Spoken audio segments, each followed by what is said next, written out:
बला बला छठी मैया की हम कार्तिक मजेब छठी घाट, हम कार्तिक मजेब छठी घाट के जान बुलेट से।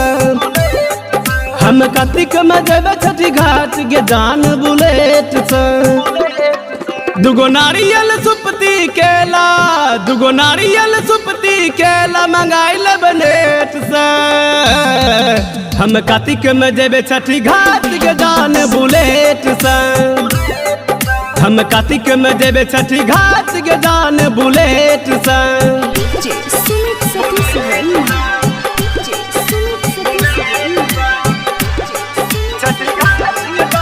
Mix by Balbhadra Singh. पटना घाट पर जाके पहले सूप चढ़ेबे, मन ध्यान से छठ मैया के पूजा करबेगे। पटना घाट पर जाके पहले सूप चढ़ेबे, मन ध्यान से छठ मैया के पूजा करबेगे। तोरा पावे खातिर जान हम सूप लुटेबेगे। छठ मैया के हम आपन सब दुख बतेबेगे। हम दोनों मिली जाइबे छठी घाट गे। हम कार्तिक में जेबे छठी घाट के जान बुलेट से। हम कार्तिक में जेबे छठी घाट के जान बुलेट से।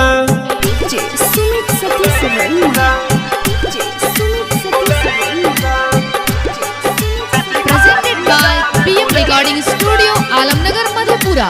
छठ मैया के घाट पर बहुते भीड़ होय छै गे, पावे छै जकर तकदीर होय छै गे। छठ मैया के घाट पर बहुते भीड़ होय छै गे, पावे छै जकर तकदीर होय छै गे।